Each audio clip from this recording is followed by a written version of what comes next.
This is a download from Rutland Radio. Hello, and thank you for downloading the Rutland Radio podcast from rutlandradio.co.uk. This is where you can hear the best bits from the last week. Andrew, well, this is just as much of a spectacle as it's always been 350 years on, with a new location for the second year, isn't it? Yes, exactly. We'd like to thank Rutland County Council for having us here, and the people of Oakham most particularly for coming and supporting this wonderful tradition. 350 years probably takes some beating for a tradition and a form of sport that the people of the countryside can still enjoy. And just, the weather today, I mean, it must be pretty perfect for you, other than the wind, really. Yeah, nice sunny day, it's perfect. I hope everyone will get over their Christmas cheer, that's the main thing. And just looking out here from your central vantage point, about how many people do you think might well be here with you? Gosh, I don't know, it's a couple of thousand, isn't it? And the streets of Oakham will be lined as we go out as well.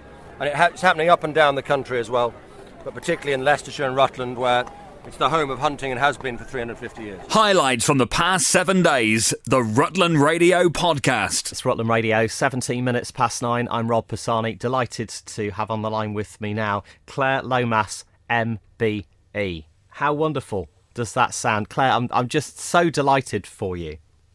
Oh, thank you very much. It's really exciting. It's nice to be able to say it now. It didn't really feel real. You get the letter about five weeks before, so you have to keep it very quiet, and it feels more real now. And what an incredible time you've had. Since 2007, you had that accident on your horse where you were thrown down, spinal injury. You've been in a wheelchair since, and you've had an amazing time, really. It's been a change of fortunes, hasn't it, rather than actually limiting you in some way. You know, that seems to be the way that you've seen it and all the challenges that you've done. Yeah, I mean, it wasn't without a struggle to start with. It was some very dark days early, 9.5 years ago now, and it doesn't seem like that. But, getting through those first couple of years was, well, definitely my hardest challenge ever, just getting out of bed when you had nothing to do for, as a chiropractor and event rider. So both things that I couldn't really do, and had to rebuild my life. But since then, I've, met Dan, my husband, a year after, and had Maisie. I've got another little one on the way in February, and I found a new career. I'm a speaker now instead of a chiropractor, and I absolutely love it. And that's something I'd never thought I'd be able to do. It's something I hated when I was at school. So, life's really changed. And, it's given me opportunities that I wouldn't have had. And I found new sports. And also, obviously, with the fundraising that I've done, it's been a pretty incredible few years. And to raise over £500,000 for spinal research, I mean, that's such a huge figure for one person to undertake.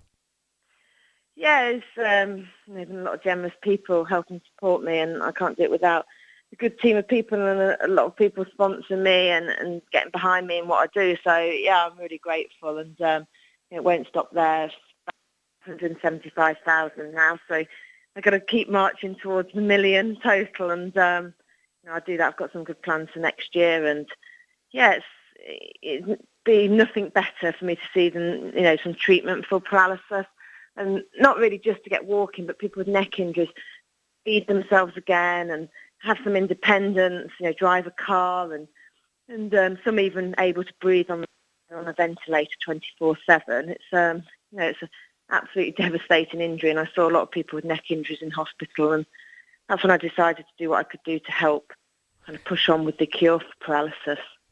Now, talking about some of your challenges, you hit the national news when you walked the London Marathon in that bionic suit. It took you nearly 2 weeks, and you got a medal in the end. And then the Great North Run, of course, which you started before everyone else, so you could finish before Mo Farah. Yeah, that's right. Yeah, and the marathon actually took me 17 days, and it was a really surreal experience. That was the biggest kind of fundraiser I did, and kind of got me out there doing that, and then from then you want to do more. But the Great North Run was the toughest one I've done. I was 16 weeks pregnant as well, and I'd had a lot of morning sickness. So my training hadn't gone to plan, and then because I was on a deadline with time, because I started early, and at the finish at 10 o'clock on the actual race day, things were just going wrong, and I was struggling with my blood pressure, and I had a sore because I had to keep sitting down all the time, because every time I stood up I went faint, and my body gets used to that. But with the pregnancy and the spinal cord injury, it was pretty tough, and there's times where I really didn't think I'd make it. So it was a huge relief to get there on the Sunday. And yeah, it's definitely worth doing. But my memories are mainly of struggling to get there. Now, quite often during a week you go out on your hand bike, which of course you cycled from sort of Nottingham Way through to Westminster back a couple of years ago now, and actually called through Oakham on your journey. So people may well see you actually out on your hand bike. This is something that you do keep up as your kind of regular exercise, isn't it, apart from anything else? Yeah, no, absolutely. I use my hand bike about 6 times a week. Now, as an event rider before, I was always outside, and it gives me that fresh air and keeps me fit and healthy. I'm 30, coming up for 32 weeks pregnant. I'm still just squeezing in it at the moment. There's not a huge lot of room from where the pedals are to my tummy, so I'm hoping I can keep going a bit longer. But yeah, like that hand bike makes a big difference to my life, really, and it does give me a way of keeping fit. So you alluded to exciting plans for 2017. I don't want to, try and get an exclusive out of you or anything, but, watch this space in terms of what you're doing next. Obviously, you have a baby to be born in February time. Yeah, no, exactly. Once this little one's born, then as soon as I can, I will get back into my levers and get back on my motorbike, which I started just over a year ago. And I hope to get my race licence so I can go and do track days. Absolutely love that. I love the challenge of that. But also I've got lots of fundraising events. At the moment I'm planning it's our second half marathon at Kettleby Lakes near Melton Mowbray. And last year it was a huge success. And we got over 300 entries and it's brilliant. So hopefully we can build on that. I've had great sponsorship from Next. So putting on a brilliant day with inflatables for the kids and entertainment and Ruthie Wood singing. And we've got a real good load of support to make it a brilliant day. So entries are coming in for that. Last year it raised 14,000. So hopefully that'll be another good fundraiser and people will come and enjoy it and themselves. After the New Year and Christmas, people want to set themselves a target. We've also got a 5K and a 1 mile fun run. So there's something for everyone. And I just think that, even if you don't normally run, if I can go out and do these races, it doesn't matter if you're one of the slower ones, you're still completing. It's still a sense of achievement. And 9.5 years, as you said at the start of our chat, since your injury and since you started this road to fundraising, over £500,000 for the Nickel Spinal Injury Foundation so far. So what is it that drives you forward and thinking, actually, I think I've done enough now? Do you ever think that? I never think that, really. It depends a bit on your character. I was like this before my accident. I had my ambitions and my venting. I just reached the highest level in the sport just before my accident. I competed at Burley Horse Trials in 2006. So there's always that kind of person. A spinal injury doesn't affect who you are. And I like to challenge myself and push myself. So I don't think that will really change. But I think I have a good balance of my family life, which is obviously the most important to me.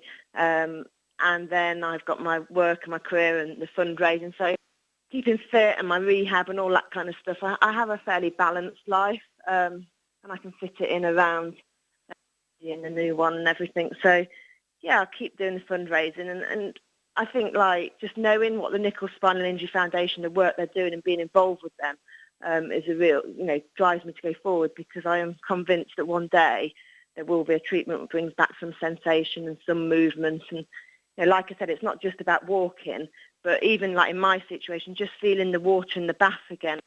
Days where my back aches, to get in and feel the warmth. I have no feeling from the chest down, no movement, and it's a lot of it's just the small things that you could read.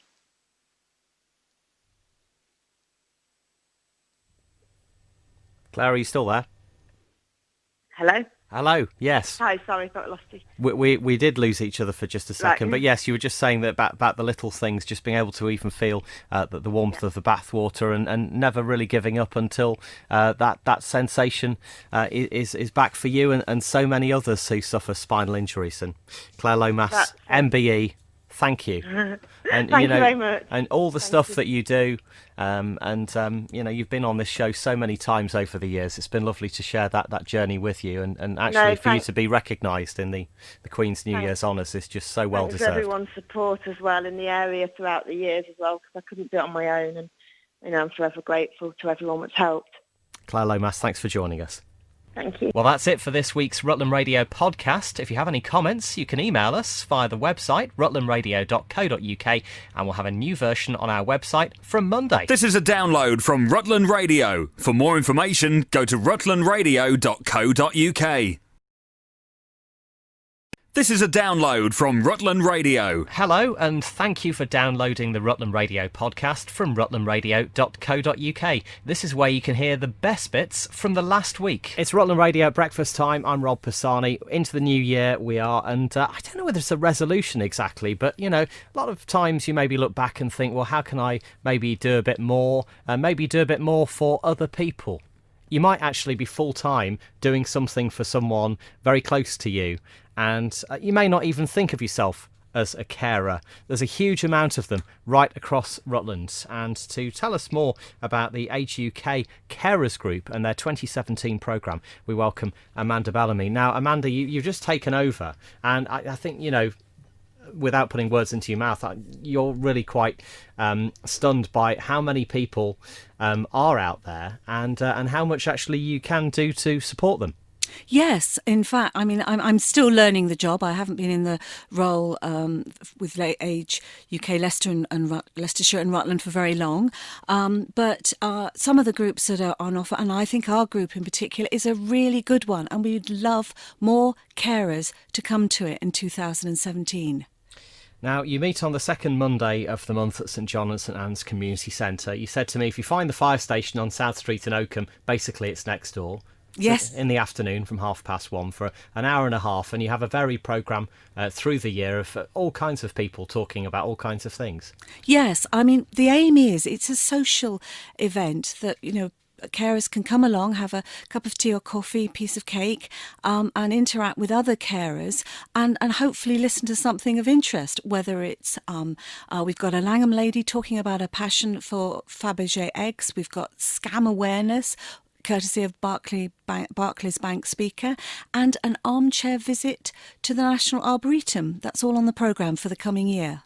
And I suppose the aim really, as you say, is social. It's about people who, have someone else in their life who really depends on them for support and help and for doing a lot of things, and to take them out of that for an hour and a half once a month to meet other people and get a bit of help, support, and take them away from it. Yes, exactly. And for anybody who is worried about leaving their cared for person, there are things that can be done. There's a great range of assistive technology which can help. If they haven't already got a lifeline, they are very good. There's things like fall detectors, but if their cared for person really cannot be left on their own at all, there is a possibility of a sitting service if they're prepared to have an assessment. Now, I know there's something else you'd like to mention whilst you're here to help those who care for someone with dementia. Yes, I've only just found out about it, but it sounds a really good thing. It's a free 4-week course being run by the Alzheimer's Society, starting on the 10th of February at VAR in Rutland, in Oakham.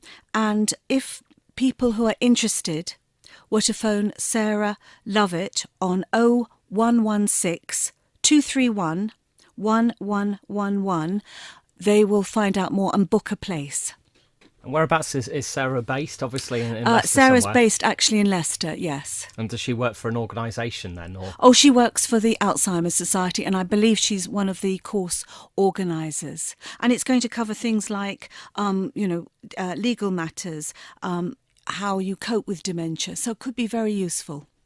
So getting back to the carers group that you're here to talk about, I suppose it's just really, we're reaching out to people who may not know about you, may not think that maybe they qualify, however that is, and just to really encourage people to reach out, because there is a huge amount of support in our county, and I think we're really good actually at reaching out to people and saying, you're not the only one. No, exactly. I mean, supposedly there could be as many as 3,000 carers in Rutland, and I would reckon that a great number of those don't see themselves in that caring role because they just get on with it every day. But the fact that they meet other people who are in a similar role, I mean, I would have thought that would be of help. Amanda Bellamy, thank you very much for joining us on Rutland Radio. You're based at Age UK in Uppingham, aren't you? So people can come in and see you. Yes, indeed. Yes, and I always welcome a visit. And what's the best number if people would like to get in touch? It's 01572 822 171. That's Uppingham 822 171. The weekly Rutland Radio podcast. Well, welcome first to Rutland Radio, Reverend Kate Botley and Graham Botley. Thank you for joining us. You're so welcome. No Hello. problem. Hi. And Happy New Year. And we're not celebrating with a drink then, as such. Well, I don't know about you, Rob, but we overindulged, didn't we, Graham, at Christmas a little bit? You did. Like a lot of people, it hits January and you start thinking, well, perhaps I should make some changes, move a bit more, eat a little less, drink a little less. And so we've been thinking as a couple about being more aware of our drinking and the units that we're consuming. Now, Yeah. we're talking to you, Kate, as a lady of the church. Isn't this something you should be aware of? Practising what you preach and all that? Absolutely. But, Jesus did turn water into wine at a wedding, so That's the precedent is there. But like a lot of couples, we're not massive drinkers, but we do enjoy a glass of wine in an evening, particularly if we've had a bit of a stressful or tricky day.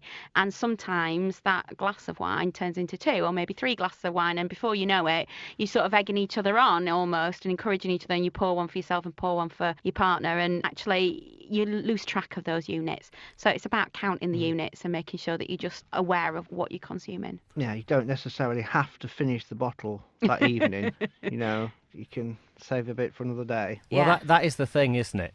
Because wine comes in certain bottles, obviously it is tempting to just think, oh, well, I'll finish this one. Yeah, and also there are Yeah. other triggers, aren't there? I mean, we know if we've got real ale in the house, especially for you, Gray, if there's a bottle of real ale in the house, Oh. that doesn't sit in the cupboard for long, does it? No, we're down to 1 again. If you're having a curry for supper or you're walking past your favourite pub or that sort of stuff, you think, oh, just pop in. And what's really good about this app that DrinkAware have got, they've got this app where you can keep a record of how many new units you're having, but it's also got a little hotspot alert.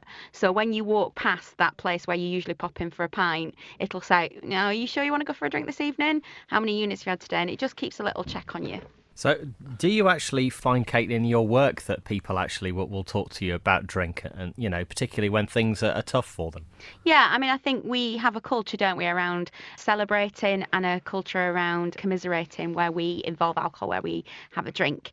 And that's okay. But when it's not okay is when that becomes out of control. And so people will talk like they do to their doctors, hopefully, like they do perhaps to a confidant in their community, maybe a vicar, that they've got concerns. But this is not about being judgmental, and certainly the DrinkAware campaign is not about, me wagging my finger at Graham and Graham wagging his finger at me and telling each other off. It's about supporting and encouraging. And what we find is that when couples do this sort of stuff together, then that means that you're more likely to cut down your drinking responsibly.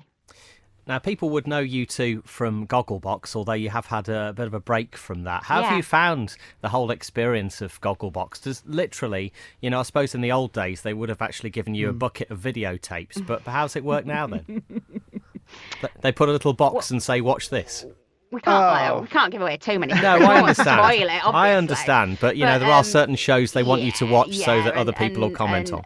And you can look online how it's made and stuff, but it's no big secret that there's cameras in the house. There's not a little webcam on top of the TV, and there's a crew in another room with us. But the reason that we did that, and the reason that we're talking about DrinkAware is, we are normal people. I think people have this idea that vicars and Christians, Graham's a person of faith as well, that perhaps we're not normal, that we don't do normal things like going out or watching telly or having a drink, but we do. We're just like everyone else. People still think, like when we filmed for Gogglebox, that it wasn't even our house. Yeah. But it's us. This is our life, and we're real people, and we have the same struggles that everybody else does. But we've just moved house, and there's quite a few real ale pubs within a very close proximity. So. Oh, dear. That's Well, another we have that challenge. around here as well, Yeah. actually. Yes, we have a brewery across the road from the radio station. How Yeah. lovely. Pubs that let dogs in as well. That's always a big trigger for us because, of Yeah. course, we go for a walk with the dog. Yeah. And that's fine, to have sit and have a quiet pint and stuff. But it's when you know that you're drinking or your partner's drinking is getting a little bit out of control. It's about encouragement and support. And as you say, taking the judgment away and the wagging finger and stuff like that. Nobody wants that, do they? And, in any marriage, you should be each other's biggest encourager, but also each other's most honest critic. And I'll take stuff from Graham that I won't take from anybody else. And hopefully he'll take, encouragement and criticism from me that he perhaps wouldn't necessarily listen to from anyone else. If you drink a little less, you can lose weight, a lot of weight, because it's very calorific, isn't it, drink? And you can get less at risk from some really nasty diseases. So it's a win-win situation if you just cut down just a little bit. Graham bought a brilliant thing the other week. He bought one of these, these proper pub measures, like a little sort of silver kind of measure that'll measure a single and a double. So instead of pouring a gin and tonic in the evening guessing, we can be much more precise about what we're actually measuring. So you know how many you've had, and then you can make a good and responsible and grown-up decision. This is not a big brother's watching you thing. This is just about encouraging and supporting. That's not a bad thing to have, actually, is it, for any household? It's a good top tip. Graham did well on that purchase. Well, lovely to have you both on Rutland Lovely Radio to this talk to morning. you. And well done for all your work on telly as well. Thank you. Thank you. Any more flash mobs or anything like that? No, non-planned. I did Celebrity Mastermind just before Christmas, and that was the single most terrifying thing I've ever done. And I've given birth twice. So I might take a little break from that sort of thing for a while. That chair's scared me. My wife's got a couple of months to go on our firstborn. And, I think congratulations. Thank you. Don't use the word frightening. It's the best thing that I've ever done as well, yes. but it is a little unnerving. Yeah. Well, good luck, Daddy, and good luck, Mummy. Oh, thank you. Thank you very much to both of you for being on Rutland Radio this morning. Take care. Bless you. You too. Bye Thanks. for now. Bye. Bye. Highlights from the past 7 days. The Rutland Radio Podcast. It's Rutland Radio at breakfast time. I'm Rob Pisani, and we're delighted to welcome back to Rutland Radio Lady of the County, Julia Bradbury. Thanks for joining us. Oh, good morning, Rob. I love the title, Lady of the County. I'm sure there'll be lots of sort of bona fide ladies of the county out there who are quite upset. Well, I'm rolling with the title. I'm sure they'll be happy to include you. Now, you're back on TV tonight. Yes, Friday night, 8 o'clock on ITV. Britain's Best Walks is back on, the second series, following on from last year's Britain's Best Walk to the View. And tonight I shall be in a very sunny, idyllic-looking Dorset. How long do these programmes take to actually put together then? We see sort of half an hour of TV. You see, an ITV half hour, which we've done the maths and worked this out, having made series 2 now, it's 22 minutes, so it's not very long. But making them, of course, is a whole other process. We started filming in very early September of last year, and we finished actually filming early October. So about 6 weeks on the road, and the programmes themselves have been compiled and edited, and I put the final voiceovers to the programmes in December. Some of them are still being tinkered with as we speak. This has been a particularly quick turnaround as well, so the team have been under some pressure to make sure that the beautiful programmes that people see on the screens are ready. And there's a real theme with Best Walks with the View, as you say. Now, just thinking of our area, you think about walking by Ibrook Reservoir, Rutland Water, the rolling Rutland Leicestershire valleys. There's so many lovely views around here. Oh, I mean, I'm sad, actually. Our last series was a series of 8. And because of the schedule, nothing else, this year we've been trimmed back to 6.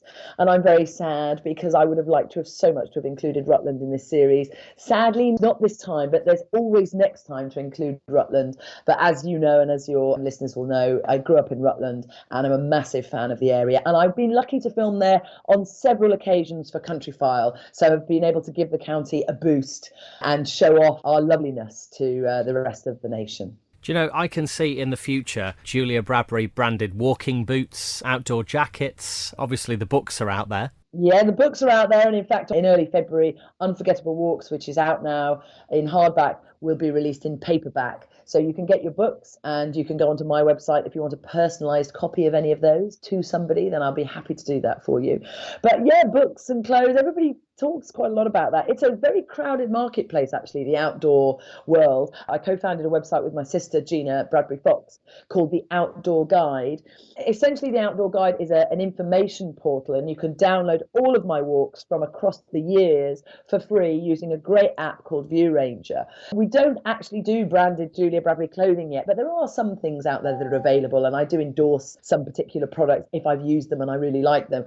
And I think people will like the gear that I am wearing in this episode. It's not Julia Bradbury branded, but there are all sorts of lovely little items, good backpacks. I'm into leggings this year. It's funny how how outdoor gear, the fashion changes. And I used to wear sort of quite baggy walking trousers with a bit of embroidery on the back. They're not actually proper walking trousers, but I adopted them and people loved those. And I've gone for the leggings look this year, and some of them are quite out there in terms of the patterns, and I've sort of seen them in the edit and gone, oh, blimey, yeah, you can see my legs coming there from a mile away. But I like them. They're a bit of fun. I'm sure I'll look back at them in 20 years' time and say that they were a disaster.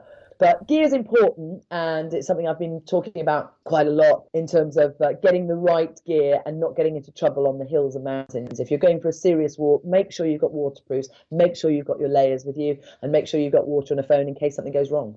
And what's your snack of choice should you actually be on a long walk?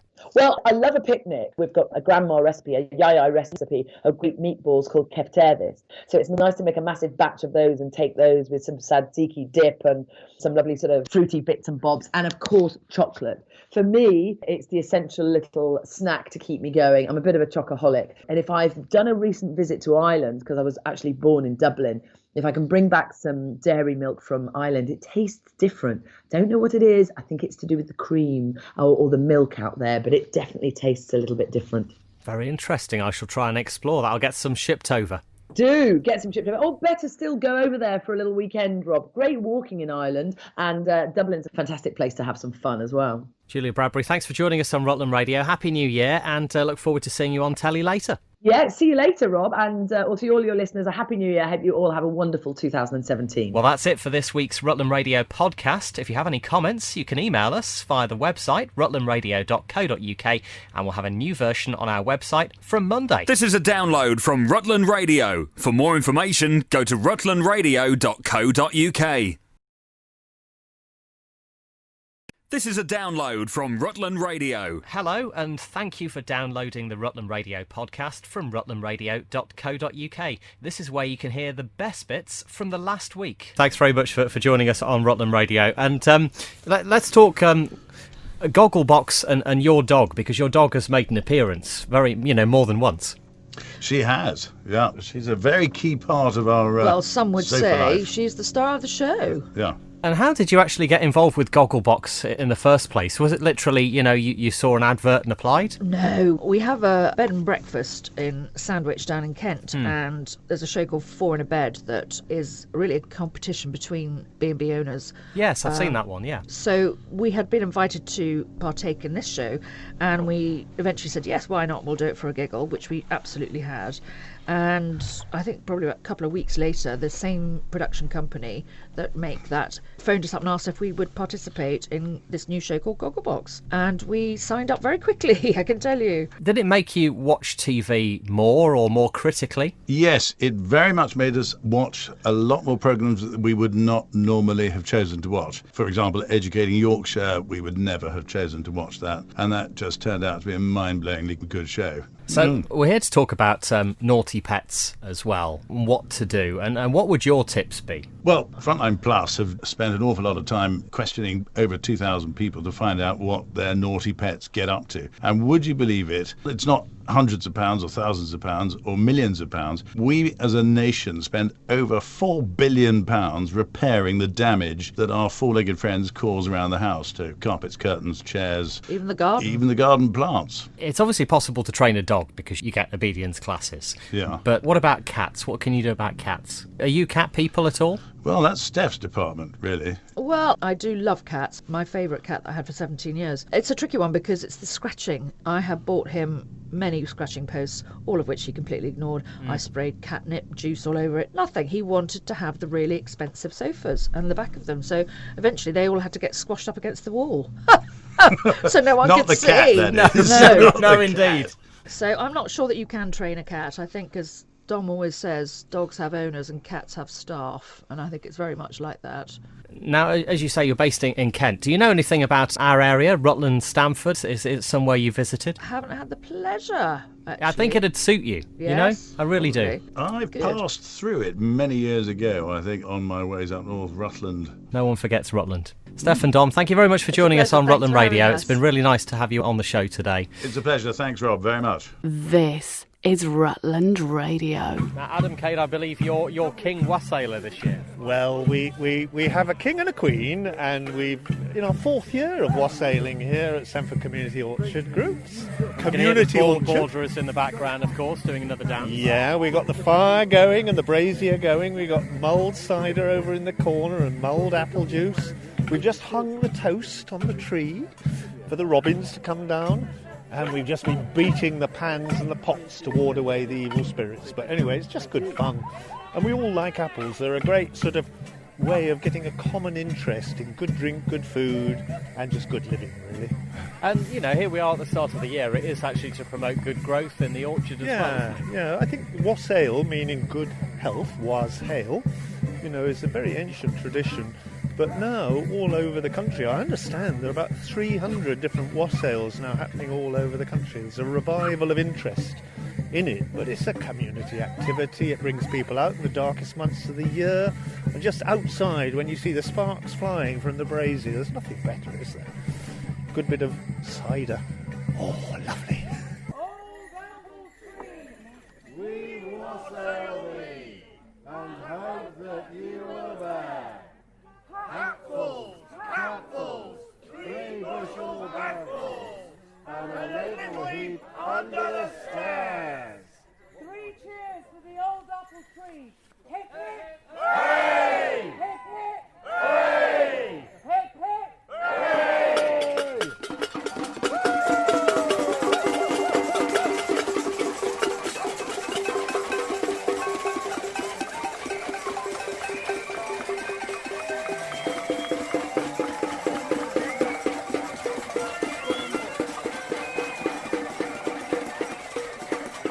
Now, back to the born borderers for another dance. Rutland Radio. It's Rutland Radio breakfast time. I'm Rob Pisani. Here we are into 2017. You might have seen it advertised already. We're talking about the good and new clothes sale at Barnsdale Lodge Hotel and the men's only sale, which is a week or so before that as well. To tell us more from in Rutland, no, for Rutland you're now called, aren't you? I was trying to think what it was.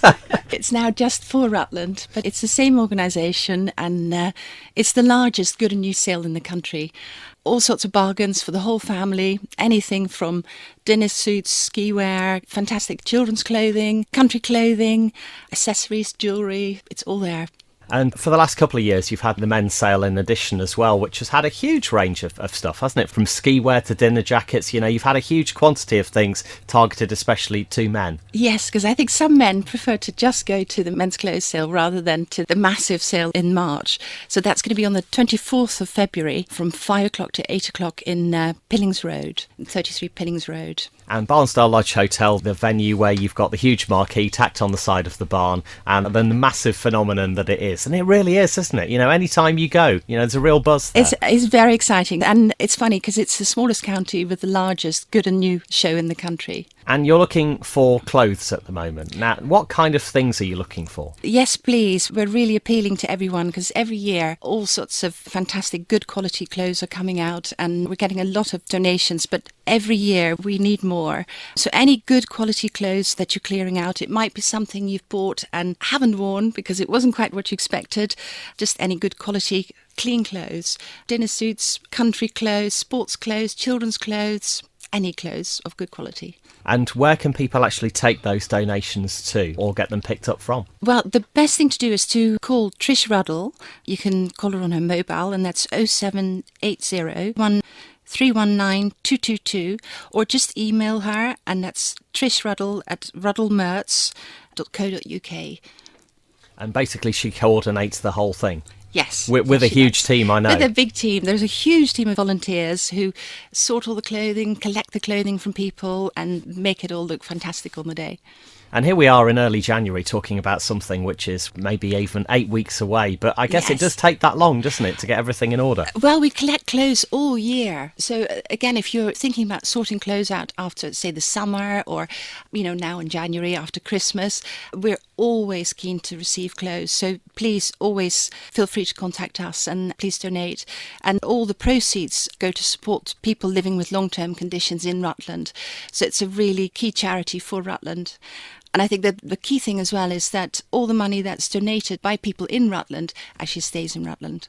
And it is for that non-medical advisor, isn't it, at Citizens Advice? That's why the organisation was set up, actually, just to continue that funding. That's right. We've got a couple of advisors who specifically help people with non-medical advice, practical advice, to improve their lives when they're living with a long-term condition. Because I guess that's the thing, isn't it? You know, if you are unfortunate enough to be in that position, actually, to know where to turn and what help you can get. Yes, and it's independent, unbiased and confidential, and it's for people of all ages, because sadly, people of all ages can get long-term conditions. So, 2 sales coming up then. The men's only sale at 33 Pillings Road in Oakham, which is the 24th of February. And the first weekend in March, the big good and new clothes sale at Barnsdale Lodge Hotel. If you have got anything you think would be great for them to put on the rails, then please do get in touch with Trish Ruddle and raise some money for Rutland. And thank you very much, Caroline Hammond, for coming in. Lovely to see you. Thank you. The weekly Rutland Radio podcast. Tell us about Braunston Road in Oakham and this unit here. You know, what it's been, you know, traditionally used for. Well, Braunston Road is a really pretty road of Victorian cottages, and people have lived there for quite a long time.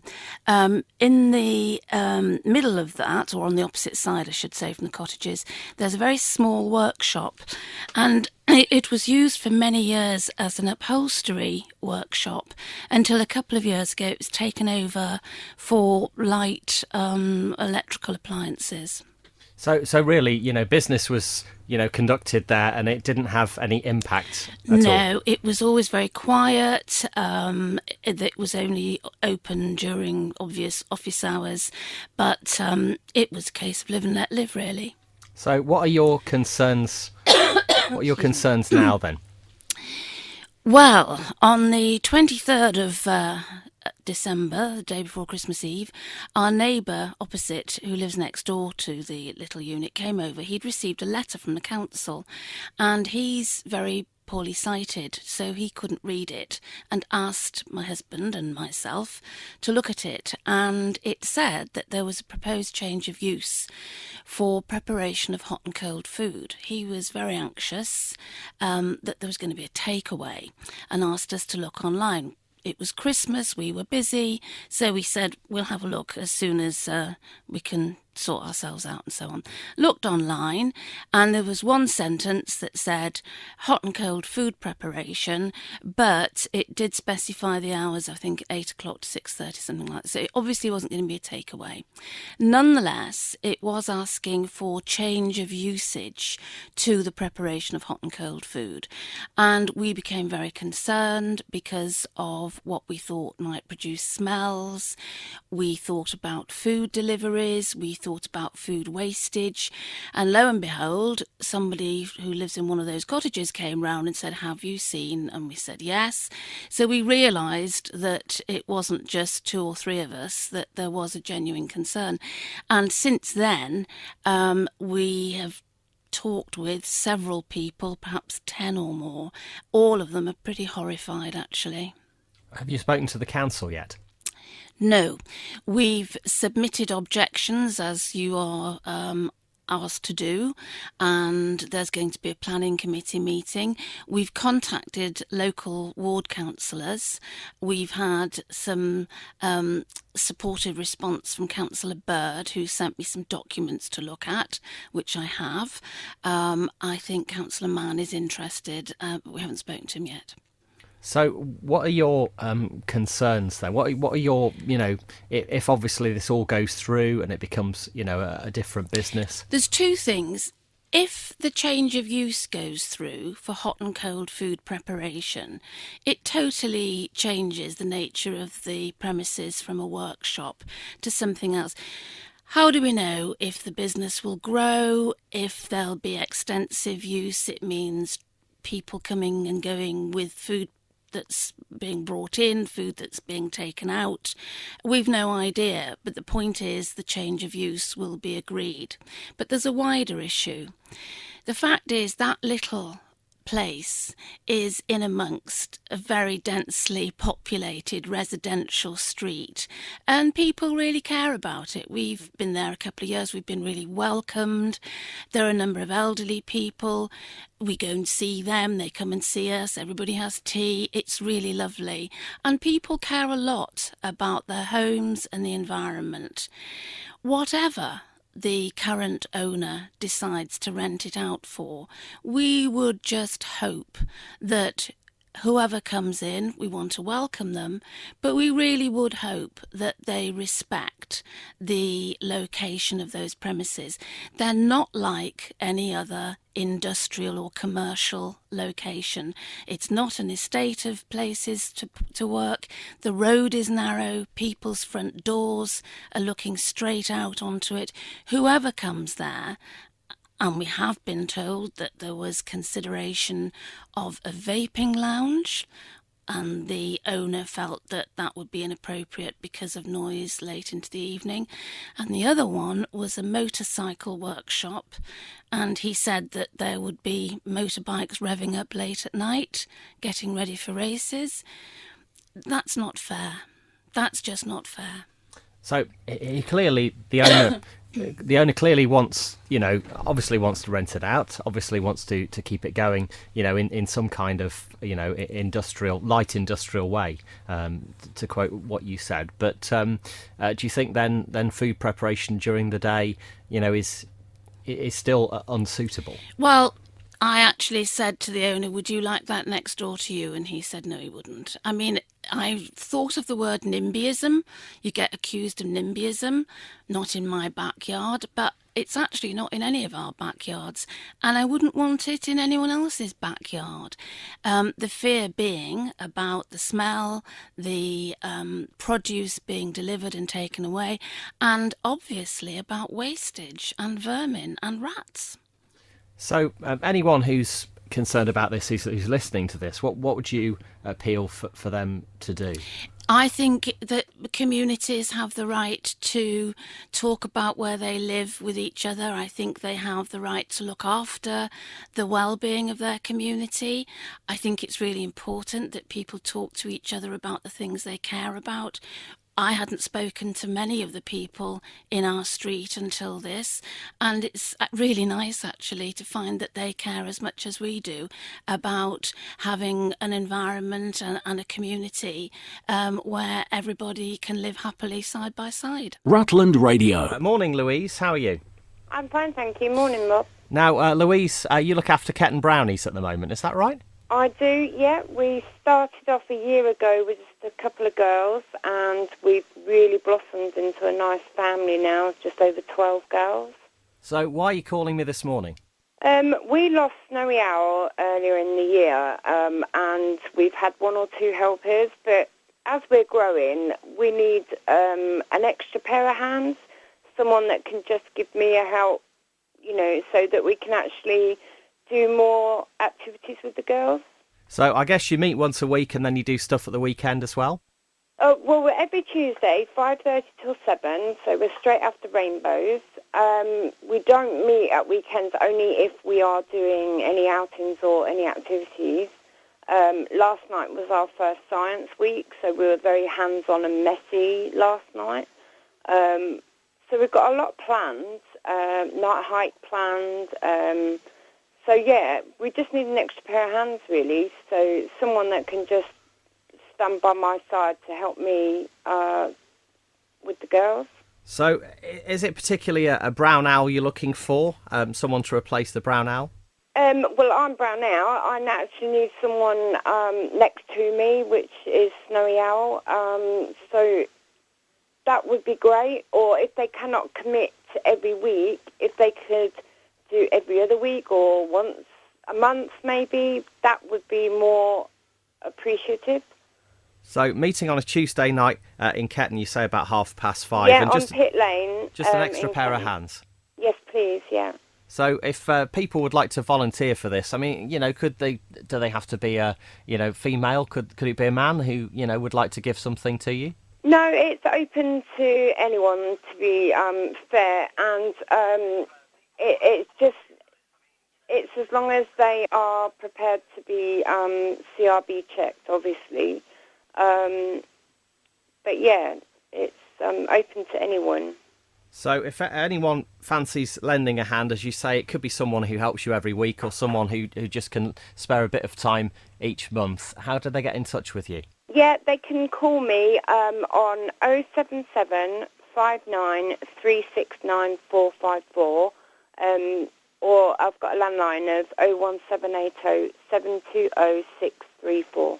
OK, we'll keep those numbers here, Louise. And Louise Taylor, thanks for joining us on Rutland Radio. Good luck Rob. on extra pair of hands coming to Ketton Brownie soon. All right, that's brilliant, Rob. Thank you. Rutland Radio's best bits on the podcast. It's Rutland Radio. I'm Rob Pisani, here with Lady Victoria Leatham in the church at Fotheringhay. Now, you would not believe, first off, that this is even a village church, would you? It's huge, the aspects of it, everything. Well, of course, it's much more than a village church. It was, once upon a time, the biggest collegiate church in England. So it's not surprising that even what's left now seems to be very large to us. It had the status of an abbey or a small cathedral when it was built. And what we're left with is what was considered to be appropriate for a village of 1,000 people. Now we're only 105, which is why we have a problem keeping it up. And you're right in the middle of a restoration project, which you started just under a year ago. Oh, it seems to have gone on forever, and I think it will be going on forever. It's a problem of all sorts of bits of magnitude, really. We've got enormous difficulties designing the scaffolding for a building like this. The whole building is going to have to be covered because we're taking the roofs off. They're made of very old lead. The lead has perished, and underneath we're not at all certain what we're going to find when we lift it off. So the whole thing's got to be scaffolded, which will take us weeks to erect. That will happen after Christmas. It'll be worked on the whole of next year and most of the next year after that. So 2018 is the finish date. We would expect that once it's done, this church will be completely perfect for the next 100 years. Nobody will have to do anything to it. And I've got my fingers crossed as I'm saying that. Now, I asked you just before we started the interview, did you have enough money in the bank to actually make this all happen? The answer is yes and no. We think that we have enough money to do the work on the roof. The difficulty is that you never know until you take the lead off what you're going to find. If we find that the trusses have gone underneath, or if we find that some of the beams have perished, then we're into a whole new ballgame, and it throws the budgeting out of the window.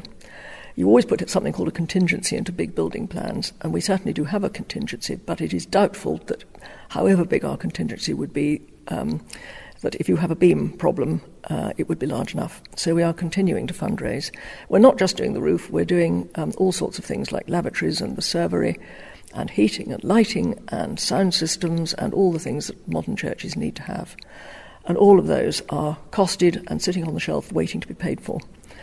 It's just a matter of what we find, really, and I think that we would be most unwise to say, yes, we have got all the money, thanks very much, and fold our arms, because on a project like this, you never know. It's not finished until the fat lady sings. And what kind of money are we talking? Well, we're talking a lot of money, and the whole project, all in all, I think is going to cost over £1 million. It's going to be about 1.5, 1.6 million, and that's without any disasters. So it's a real biggie.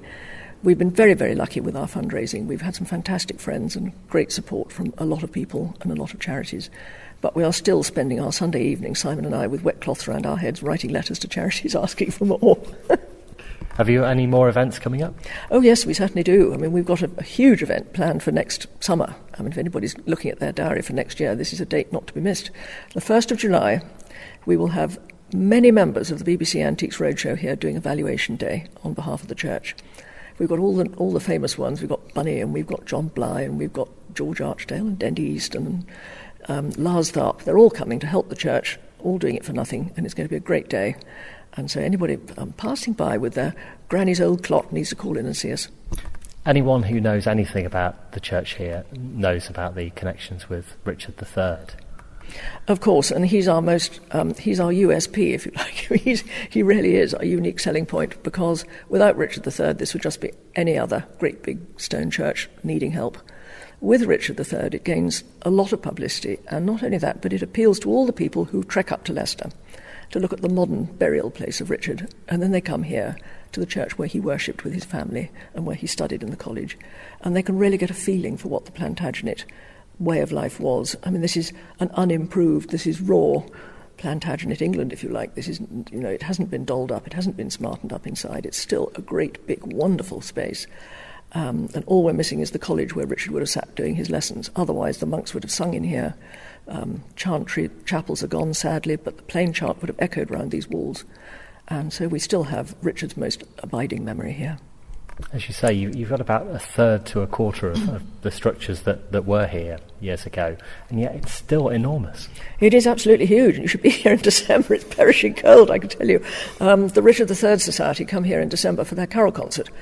And you see people, old ladies who come here religiously year after year for this carol concert. Their noses are purple and their lips are blue, and still they come. The devotion to Richard doesn't go away.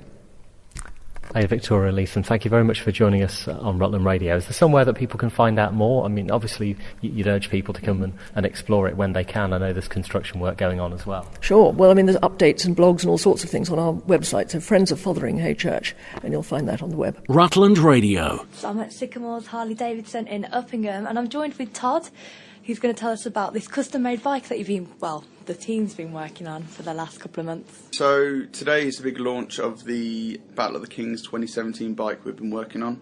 Past 2 months we've been building it, working together with Trevor, the main mechanic who's been doing all the fabrication work for us. We've gone for a bit of an off-road inspired bike this year. We're going to be launching it at 11 o'clock today in the showroom. We've got music, barbecue food. The people who've worked on the paintwork are here doing the display for us, answering any questions. And hopefully when the bike goes live to be voted on in 2 days' time, on the 16th, we're in a competition against 33 of the dealers. So hopefully we're going to get in the top 3. Obviously big plans to win it. So what happens if you do win the competition now? Well, the competition between the dealers in the UK, the top 3 will go down to a show in London, February. I think it's February the 16th. I'm not sure on that one yet. The top 3 will go down to there, and then they'll get voted on again. The winner of that competition will then go to somewhere in Europe for a Europe-wide competition, and then the big winner from that gets the kudos, the prize, and all the publicity. Nice one. And it's under a black cover at the moment, so no one can see it. But can you tell us the colour theme at all? Yes, the main colour theme is white.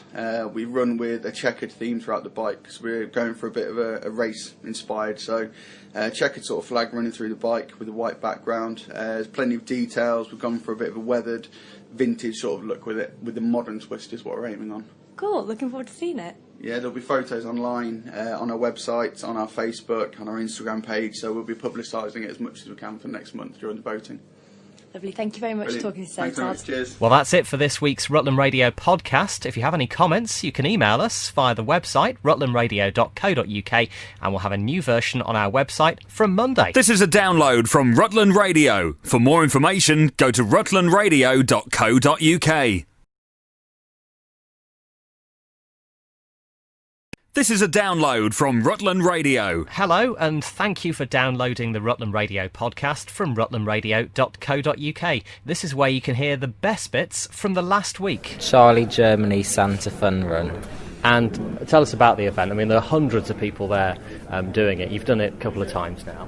Yeah, there were loads of people just dressed as Santas running. And tell us about the whole reason that you're here tonight with the Rotary Club of Stamford Burley. Because I won in a raffle the opportunity to give £100 to a charity of my choice, and I chose to give it to Team George. Now, you go to Stamford School. It's, very much like that particular cause is very much focused on, because George is now back at school, isn't he? Yeah, we've raised a lot of money for him. We've got the tuck shop raising money for him. As George's mum, Jo, how's he getting on? How's he settling in? Because, last September we saw him launching off, and it was like a first day at school all over again in a way, wasn't it? He's doing really well, actually. He is trying very hard. He works really hard when he's there, loves it, loves being back in that school environment, loves being with Eddie, his brother, and he's on course. He's got his unconditional offer at the University of Birmingham, so we're just sorting all that out. He's going to do philosophy and sociology starting in September, so he's really focused on doing the best he can to put him in good stead for starting uni in September. So when George has his accident, he was halfway through sixth form. Yeah, so it's obviously just a very, very hard age to do it.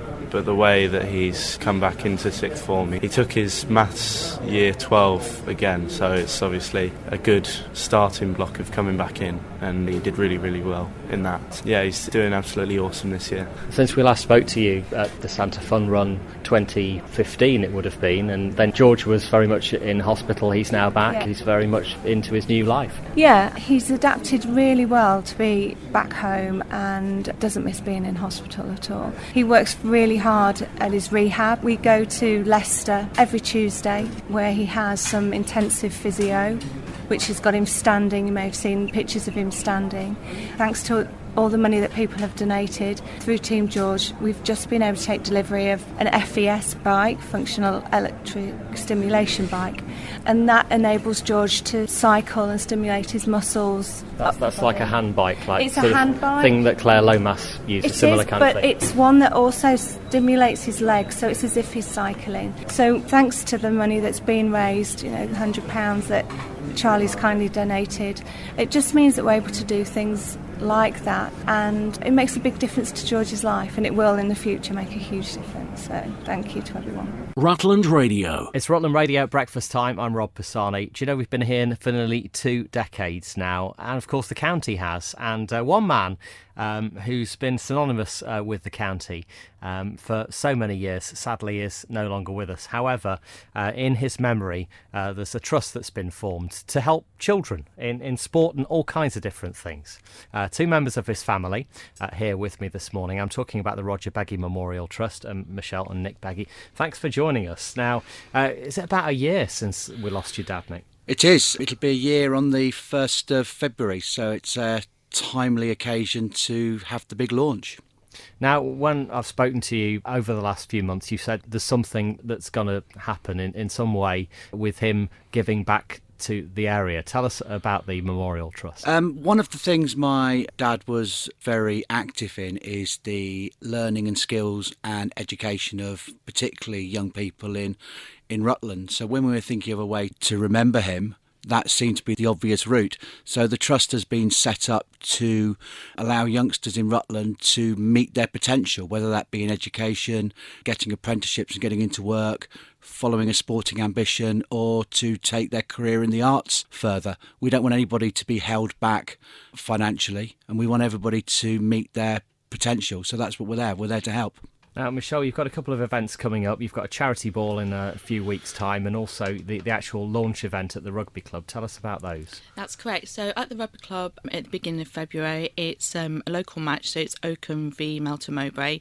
We'll be there in our T-shirts and shaking buckets, and so please come along, stick a clip of £1 in the bucket for us and help us, obviously help the children of Rutland. Our main event is the ball, which is at Barnsdale Lodge on Saturday the 4th of March. So it's a 7 o'clock kick-off. Arrival fizz, 4-course dinner, and then we'll be dancing the night away to The Reason, a very popular local Rutland band. We're also having an auction. The auction is going to be conducted by Colin Young, who has been on television and is obviously a local boy as well. So he's fab. We've used him before for auctions, and he is just a really great guy. The prizes that we have include signed Manchester United football, signed England cricket memorabilia, suppers out, weekends away. Ticket sales are really strong, but we do still have about 5 tables left. It's £45 per person.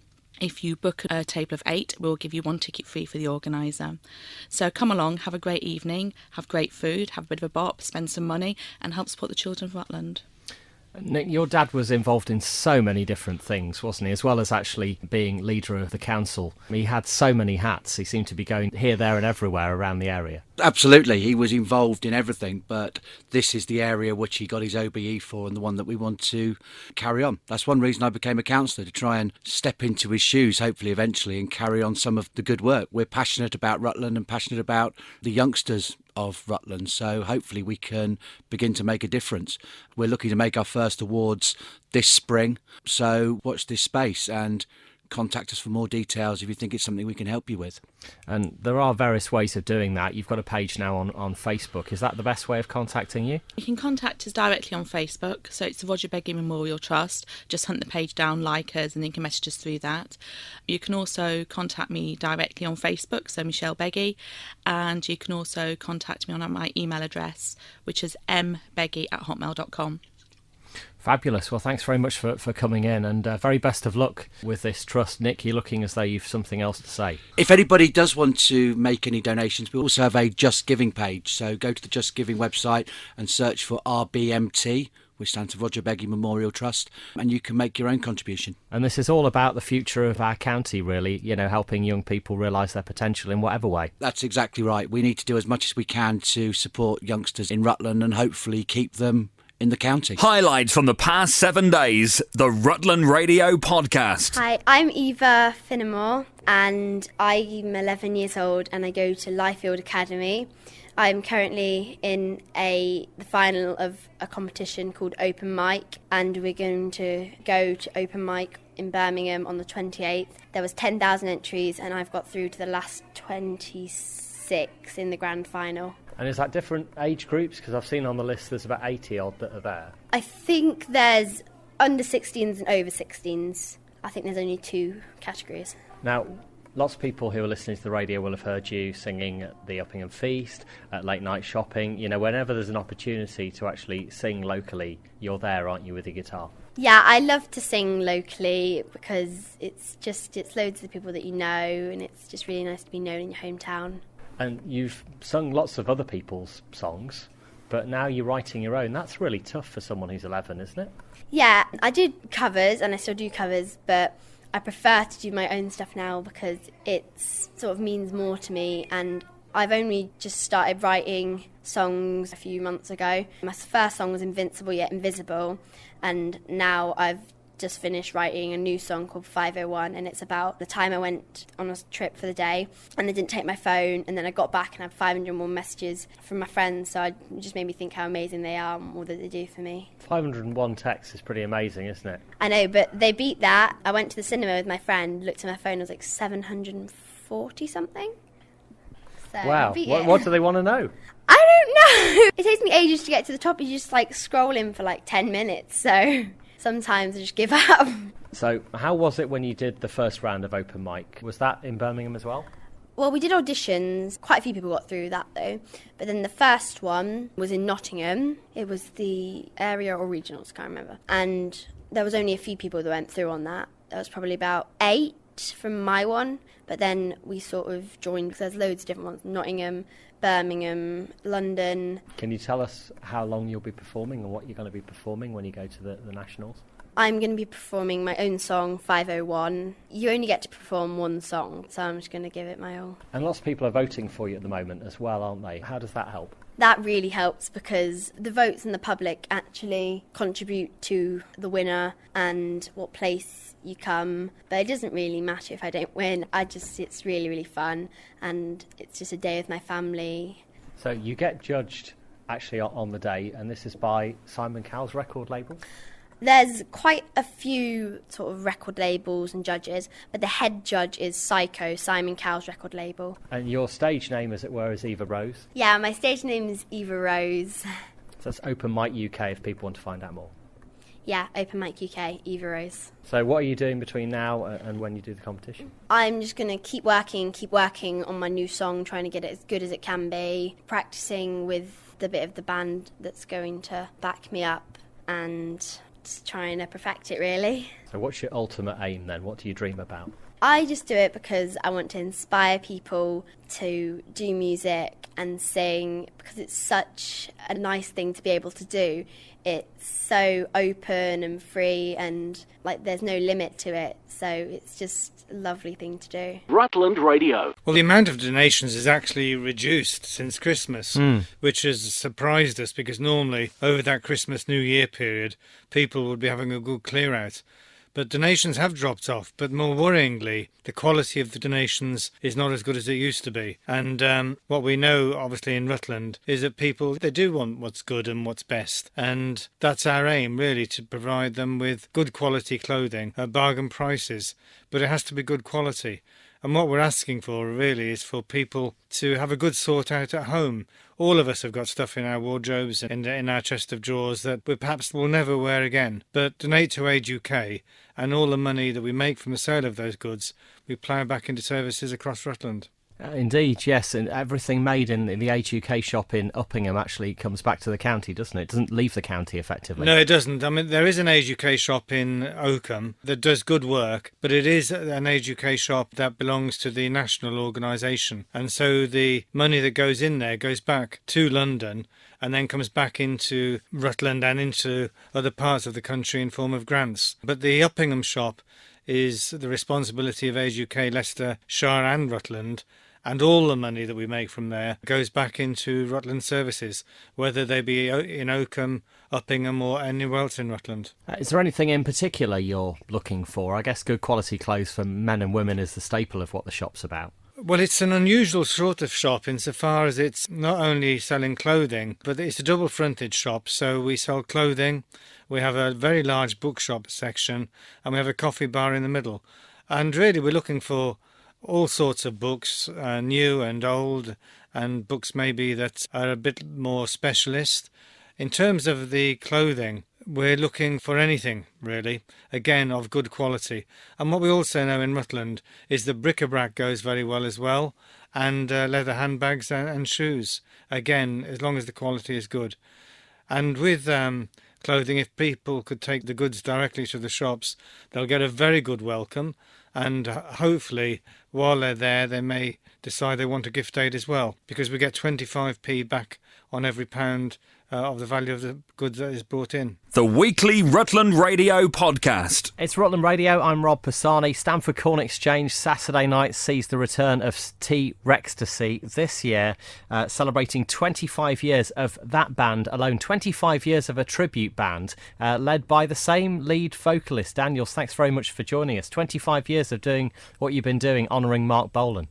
Yeah, a quarter of a century. I'm not sure if I should say I wasn't sure if it was going to go on this long, but I'm still enjoying every single gig I do. As soon as I go on that stage, it's like the first time. So I'm thoroughly enjoying it. In 25 years, what can you say, you know? And later this year, there's a big celebration of Mark Bolan's legacy actually happening in London, isn't there, which you're performing at? Yes, we're doing this special show at the Shepherd's Bush Empire for Mark's 40th anniversary. This is going to be on Friday the 15th of September. We've got people like Tony Visconti, who was Mark's producer and David Bowie's producer. He's flying over from New York and he'll be conducting a string quartet for us and also playing bass guitar for us as well, which would be quite nice. We've also got Neil X, who used to be in from Zig Zig Sputnik. He'll be playing guitar as well. There's a guy called Howie Casey who's coming up. He was the original sax player on 20th Century Boy and also played for people like Paul McCartney and Mott the Hoople. So getting back to tonight's gig at Stamford Corn Exchange then, people obviously are in for a transport back to the early 70s, to that great glam rock era. But, you know, very special one for you really in the 25 years anniversary, and not the first time you've been to Stamford either. No, we've been to the Corn Exchange in Stamford quite a few times. It's lovely playing there because we've got a very loyal following who keep on coming back again and again. And I suppose that's one of the reasons why we've been invited back again, because, you know, we do pull well there. In fact, I think it's nearly sold out now, which is lovely. So if anyone wants tickets, they better hurry up and get some. But it's always a great night down there. People get involved, they sing and shout and give me a little bit of heckling. If someone calls out for a certain song, every now and then I might just play a couple of verses just for that person that shouts that song out. You know, obviously you wouldn't be able to do it without having a live band. This is really the sound that people would have seen at the time. Yeah, I've got the Gibson Les Paul Standard. When that goes through my amplifier, which was the same as Mark's amplifier, you get that sound. But Tony Visconti, you know, he once told me that, you know, it's not just the sound, it's the way you play it. You've got to have the whole package, really, with the Mark Bolan thing. The image, the sound, and everything that surrounds it is of vital importance, really. He was such a trailblazer, actually, for what came almost the same time as him, and you know, the legacy of what David Bowie ended up doing, and all kinds of different people. What do you think it would be like if Mark Bolan was still making music now? Because I'm sure he would be. Yeah, well, you know, when I met David Bowie, the first thing I asked him was, you know, do you still miss Mark? And he turned around to me straight away without even flinching and said, I miss him every day. And I think that said a lot. David Bowie, you know, one of the ultimate superstars in the whole world, still had that admiration and affect for Mark. And I think that's a lovely thing. I think Mark today I'm positive, would have been working with David Bowie now, because I think their competition with each other, that would have faded, and I think they would have ended up as good friends and good musicians as compliance with each other. Daniel, thank you very much for joining us on Rutland Radio. Great to have you on again. Have a great gig in Stamford as well this weekend. Thank you very much. It's my pleasure. Well, that's it for this week's Rutland Radio podcast. If you have any comments, you can email us via the website, rutlandradio.co.uk, and we'll have a new version on our website from Monday. This is a download from Rutland Radio. For more information, go to rutlandradio.co.uk. This is a download from Rutland Radio. Hello, and thank you for downloading the Rutland Radio podcast from rutlandradio.co.uk. This is where you can hear the best bits from the last week. Debbie Nichols, South Coast Evening District Council. 50 years since Stamford was granted its conservation status. How special is that? Very special. That's why we've come here today to talk to the town, talk to the organisations that came along. I think there must have been the best part of 50 people here. And the enthusiasm and the ideas are absolutely amazing. The idea is that we coordinate it now. We facilitate effectively because our focus is Georgian Festival in September. But what we wanted to see was what people wanted to do during the summer. Those ideas have come forward now. I think the idea is we set up a bit of a steering group from within the town and we celebrate. And it's worth celebrating. And it could be any time from the summer to the autumn when events are going to be held with Stamford 50 in mind. The idea as well was to see what is already on the diary and help people avoid duplication and see where else they could work with people. Stamford is renowned for its heritage, its beauty, its stone charm.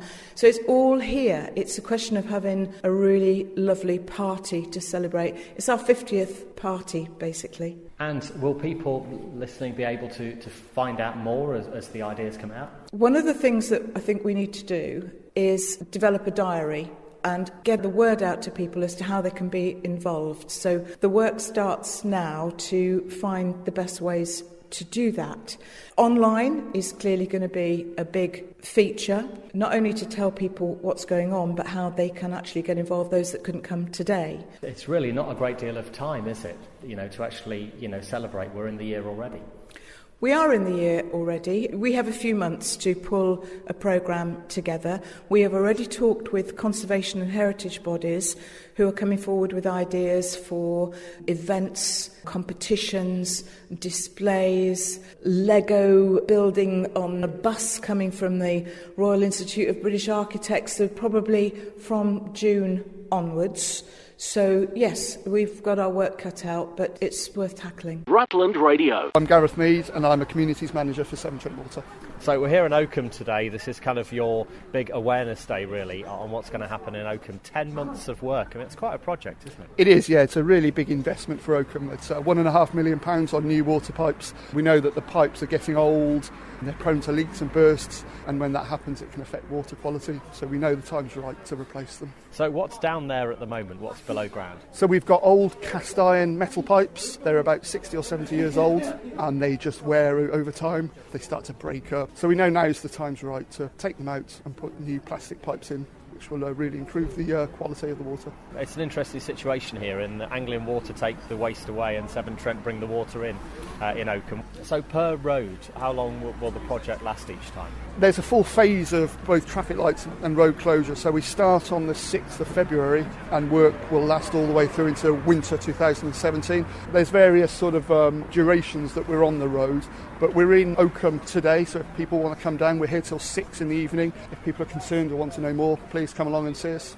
Obviously there'll be some disruption to services whilst you're doing that as well, I guess. There will be disruption to traffic, but we try and keep that to a minimum. There may at times be some disruption to water supply. We keep that to a minimum, but we always notify when that's going to happen. So yeah, you'll get a knock on the door and you'll be updated if that's going to happen. And I know that Western Power, for instance, are doing some work actually quite early in your project as well. That's right. Western Power have always had work to do in Oakham. It seemed to make common sense to do the work together, so if we need to have traffic lights or road closures, it seems best to get other utilities to come and work at the same time. We don't want to dig up roads more than we need to. Is this quite an unusual project here in Oakham? It's not unusual, no. We've got a huge investment at the moment in renewing water mains, but there is a lot of work in a small town centre. And anyone listening to this, one question they may have is, OK then, so when's my water bill going to go up? You're obviously investing all this in the town. Yeah, people won't see a rise in their water bill just from this investment. The weekly Rutland Radio podcast. So this weekend is the RSPB Big Garden Bird Watch. Once again, Rutland gets its results reported separately to the rest of the area. And Dr. Chris Andrews of the RSPB joins us once again. Now, Chris, we had nearly 500 consistently reporting every year. We want to try and break that barrier, don't we? It would be wonderful if we could, wouldn't it? Maybe 750, maybe even 1,000. Let's be ambitious here. Now, tell us the top 10 of the last year or so. I mean, blackbirds always seem to do really well around here, as they do in most gardens, I suppose, around the country. Indeed, but let's do this in proper radio style, counting backwards from down the top 10. Okay. Number 10, it is the rocking robin. At number 9, there's a twist in the tail, it's the long-tailed tit. At number 8, it's great news for the great tit. Solid gold for the goldfinch at number 7. And at number 6, it's the chaffinch. What a star at number 5, it's the starling. And would you believe it, it's the wood pigeon at number 4. Blue tits aren't feeling blue, they come in at number 3. Blackbirds doing better than the rest of the country in at number 2. And still holding strong on the top spot every year, it's the house sparrow. That's very impressive, Chris. You know, you really ought to do a chart countdown on the radio station. We'll get you signed up for that. You can take over the Vodafone Big Top 40 one time. That'd be very nice. So tell us about the whole concept of this. Basically, it's an hour, anytime this weekend, just look out the window. Absolutely. We've been doing this for over 30 years. The idea being we get a nice snapshot of what birds are in Rutland gardens and gardens across the rest of the country. It doesn't all even have to be a continuous hour. You can split it up if you have trouble having a full hour. Spend an hour and see what the maximum number of each species of bird is in the garden at any one time. So if you see, for example, 3 blue tits, and then there's 5 blue tits, and then there's only 2 blue tits, you don't count 10, you count the maximum number you see at any one time, which is the 5. And you send those details in to the RSPB via our website, www.rspb.org.uk/birdwatch, and we get all the results from around the country and we can put it all together, and it's a nice snapshot of how our garden birds are doing, so we can see which birds are doing well and which birds aren't doing so well. Don't worry if you're not particularly hot on your bird ID. The website also has pictures of all the birds there to help you sort out your blackbirds from your starlings, from your dunnocks to your blue tits. Now, we haven't had a particularly hard winter, but we've got a bird feeder in the garden, and you do see the birds relying on it. They know it's there. They know when it's run out. You know, they make an awful lot of noise saying, come on, put some more seed in. Yes, absolutely. Feeding the birds is supposed to be Britain's most popular leisure activity, with, I think, 20 million people across the country all putting out food for their birds and enjoying seeing the birds coming into their gardens. But don't feel the need to put anything special out. It's nice if you do, you get big numbers. But low numbers are just as important as high numbers. So even if you only see one long-tailed tit or a single robin in your garden, it's just as important to report that as if you've got gardens full of pigeons and tits and finches and starlings and all sorts of other things besides. Dr. Chris Andrews, thanks for joining us on Rutland Radio yet again. And so any hour, and it doesn't have to be a continuous hour, this weekend, note down what you see and put it on rspb.org.uk, and you'll help shape the survey of the whole country. Highlights from the past 7 days, the Rutland Radio podcast. Yes, it's Mark Baxter, team manager for the Melton team for Western Power Distribution. Now, we're here today, obviously, with Severn Trent doing a mass amount of work in Oakham. You're actually joining forces with them and doing stuff at the same time in town. Yes, we're actually starting in the High Street and moving along into Marketplace, where we're relaying our cables, our low voltage and high voltage cables, to reinforce and renew the electricity network in the town centre of Oakham. Why are you doing that? To increase the availability of supplies and also to safeguard the supplies for the future. So effectively we need more electric than we used to, is that true? Yes, it's partly that, yes, that's right. It's down to the aged infrastructure and that needs replacing, so we're taking this opportunity along with Severn Trent to actually get that work done. We're coming in first, starting on the 12th of February, and they're following on behind after our works is completed. Yeah, anything else to add? Not really. Obviously we're working in conjunction with the local council Southern Highways, and we've actually worked out our windows of work, and that's why we're starting on the 12th of February with a road closure by Westgate. We will then be continuing down the High Street and informing the customers in each and every property that we come to. My staff have been out talking to them. We've letter dropped already just to inform the customers what we're doing and how we're going to be doing it. My member staff are coming around talking to the customers individually to work out routes of where the new cables are going into properties. Will people actually have their supply interrupted whilst that's happening? Yeah, the customers again will be informed whilst that work's being undertaken, and it will be through mutual agreement the times we actually have the customers off to actually do that work. We're hoping not to have any major interruptions. If we do, again, all customers will be informed to let them know what's going to go ahead. Rutland Radio's best bits on the podcast. It's Rutland Radio breakfast time. I'm Rob Pisani. 20 years of Rutland returning this year, of course. You've probably heard 1st of April was the date back in 1997, and there's all kinds of things planned in Oakham and surrounds to celebrate 20 years of the county returning. And some of it is at Oakham Castle. There's in fact quite a lot going on at Oakham Castle on the day itself. And talking today to Jane Burdett and John Steels from Oakham Castle about a film project you're looking for people to get involved with. Now, these films presumably are literally people's views of the county now, what the county says to them. Yes, absolutely. We know that everybody in Rutland has moments, days that they've thoroughly enjoyed being here in the county. And I suspect there are loads of those stored on phones all around the county and further beyond that we wondered whether people might like to share. On the day, on April the 1st, we're going to be having a screen set up in the castle and combine those short video clips into a stream of Rutland joy, basically, all the things that we enjoy about being here in Rutland.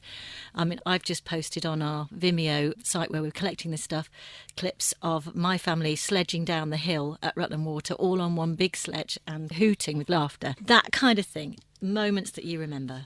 That sounds great. So we're looking, for new clips and archive clips from across the years then, John. Yeah, absolutely. If you've got anything from the 1970s when we were still Rutland, or even further back, any time, any period, any kind of video that sort of either sums up what you feel about Rutland. Captures a moment, captures a capsule in time. Yeah. So there are two formats we would like to collate. Some short films, 5 or 6 minute films that you perhaps put together especially for us. If you're a budding filmmaker or you really enjoy that kind of thing, we'd love to see those. Or these around 30-second clips, we thought, of just anything that you have stored or that you want to take as things are happening throughout this springtime. So is it quite complicated to get them to you? Do people have to upload them? And you just need to sign up to Vimeo. You upload your videos to the website. And then if you look in the groups, you'll be able to find a group called Rutland Films. Anyone can join that group. And then once you've joined the group, you can tag the videos as part of that group. And then they'll all appear on that group and everybody in that group can see them. It is an exciting occasion, isn't it, 20 years of Rutland? It really doesn't seem 20 years since actually all the signs went back and, obviously Rutland County Council, put new signs up and everything. It's quite momentous, isn't it? It is. I'd like to see some of people's Rutland passports if they've kept them. Do you remember that campaign we had? I think Colin Holden, who used to run Acorn, was dressed up as a Rutland guard and you had to show your Rutland passport. That was quite a thing. So if anyone's still got their Rutland passports, it'd be brilliant to see them again. I want to know where Checkpoint Charlie was. Where was that then? I think it was I can't remember where they had it now. No, if anyone knows, perhaps they could let us know. I'd love to know about the Rutland passports, absolutely. And any other memories of, Rutland was kept alive through that whole time, wasn't it, from 74 to 97. So many people, wanted the county to continue to be recognised as well. And I'm glad we have. It's got such a unique identity. Of course, at the castle, we've got the horseshoe collection, which just, epitomises that long history of the small county with the horseshoe and the oak tree kind of living through it. The forest we used to have. Of course, we're all about the history at the castle. So if you want to find out more about our distant history, then please come and see us and we'll fill you in with some of the background of Rutland's older history. We've got some brilliant volunteers at the castle who can tell you all sorts of tales.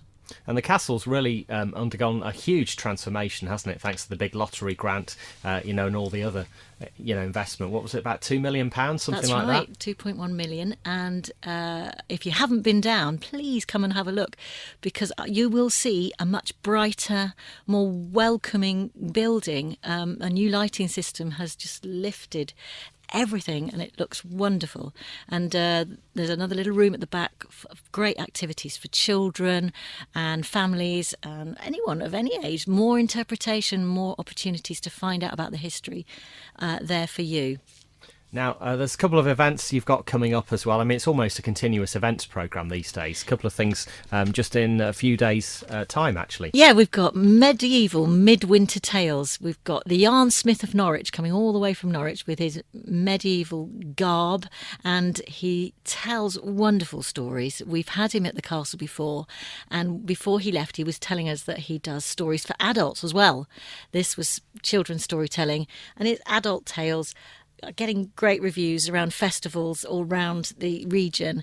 I've got here his little description. Stories as black as blood on a moonlit night, yet bring warmth to the coldest winter hearts. It's a Gawain and the Green Knight, stories of Arthur and so on, and just sort of more adult themes, but with that rich language that just brings stories to life and draws you in. And, of course, we're offering some local ales to wet the whistle as we listen to the tales. So it is more aimed at adults than children, that particular one? Yeah, it's 16 plus for that event. And something else as well I know you wanted to flag up, which is on your list here. Yeah, the Musical Mystery Tour. It's a group called the Goldman Ensemble, and they're doing a show. It's a kind of interactive show. The audience have a hand in where that tour goes. So as the evening progresses, the audience sort of decide what gets played next. It's theatre, it's comedy, it's music. I think it's going to be a fun event. I was watching some video clips of them, and it just looks hilarious.